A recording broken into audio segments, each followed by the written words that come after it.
Hello friends, welcome back to my channel. बड़ी interesting news सामने आई है। डोनाल्ड ट्रंप का रियल रीज़न बिहाइंड टैरिफ सामने आ गया है कि डोनाल्ड ट्रंप इंडिया और बाकी कंट्रीज़ पे टैरिफ क्यों लगा रहे हैं। उनका पीछे का रीज़न क्या है, इस इर्रेशनल रीज़न की वजह से, जो कि वहाँ की अपोजिशन पार्टी डेमोक्रेट्स भी नहीं समझ पा रहे हैं कि चाइना रशिया से ज़्यादा ऑयल खरीद रहा है, फिर भी चाइना पे कोई टैरिफ, कोई पेनल्टी नहीं, जबकि इंडिया पे टैरिफ पेनल्टीज़ लगाते जा रही है। ऐसा क्या है कि ये समझ में किसी को भी नहीं आ रहा था। आज उसका रियल रीज़न समझ में आ गया है।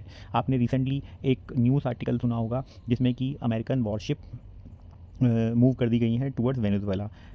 यूएस ने उसके पीछे का तर्क दिया है कि वहाँ का जो शासक है वो ड्रग कार्टेल में इन्वॉल्व है, जो कि ड्रग्स मैक्सिको के थ्रू यूएस में एंटर होती है। सेम ही ऐसा तर्क चाइना के साथ टैरिफ वॉर में फेंटलिन चाइना सप्लाई करता है through various route through to US, ऐसा तर्क दिया गया था। अब सेम तर्क, अब चाइना पे तो अटैक कर नहीं सकता यूएस, वेनेजुएला पे कर तो वहाँ भी नहीं सकता, क्योंकि वेनेजुएला के सपोर्ट में चाइना और रशिया खड़े हुए हैं।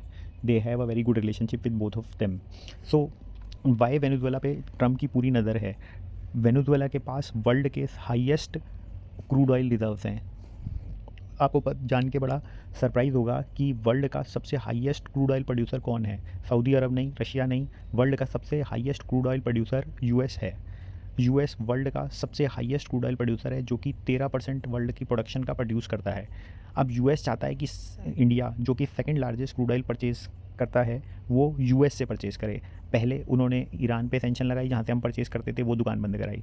फिर उसके बाद नेक्स्ट वेनेजुएला पे ट्रंप ने आते ही सेंक्शन लगाए, उसकी दुकान बंद कराई। अब रशिया की दुकान बंद करा रहा है। तो सारी दुकानें बंद करके यूएस चाहता है कि मेरे रेट पे, मेरे टर्म्स पे मेरा ऑयल बिके, बिकॉज वहाँ की big mafia, big oil firms ने ट्रम्प की पार्टी को 445 मिलियन डॉलर्स की फंडिंग दी थी ड्यूरिंग इलेक्शन, लगभग 4500 करोड़।